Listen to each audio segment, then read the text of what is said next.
যদি পাৰে আৰু যদি পাৰি লগা নাই নহয় পাৰিলে উঠাবা যিসকলৰ গ্ৰছ পে 50,000 বিলো আমাৰ ৰঙিয়া বাইদেউ থাকিব পাৰিব ডিষ্ট্ৰিক্টৰ বাহিৰ হ'ব লাগিব ৰঙিয়া মানে ডিষ্ট্ৰিক্ট মানে কামৰূপ তো আমাৰতো চাকৰিখিনি কামৰূপ পৰে যদি বকোচাঙৰ হয় চিকিউৰিটি ইয়াৰ পৰা দূৰ একদম দৰঙৰ বৰ্ডাৰত আছে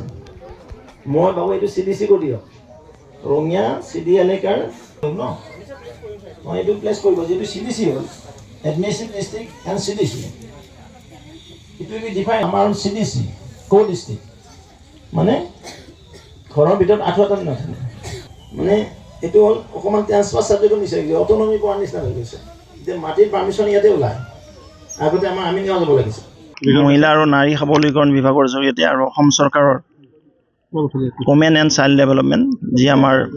মহিলা আৰু শিশু বিকাশ অৰ্থাৎ ছ'চিয়েল ৱেলফেয়াৰ ডিপাৰ্টমেণ্টৰ জৰিয়তে আমাৰ ৰঙিয়াত প্ৰথমবাৰৰ কাৰণে এটি ৱৰ্কিং ওমেন হোষ্টেল 8,40 লাখ টকা ব্যয় সাপেক্ষে নিৰ্মাণৰ কাৰণে কাম চলি আছে আজি তাৰ আনুষ্ঠানিকভাৱে আমি আধাৰশিলা স্থাপন কৰিলোঁ আৰু ইয়াত 60গৰাকী সন্মানৰ বাইদেৱে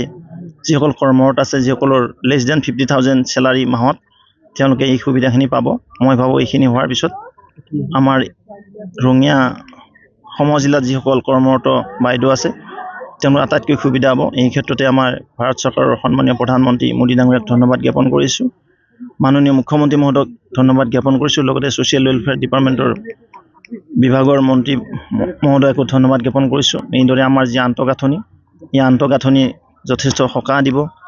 আৰু ৰঙিয়াৰ উন্নতিত এক গুৰুত্বপূৰ্ণ ভূমিকা ল'ব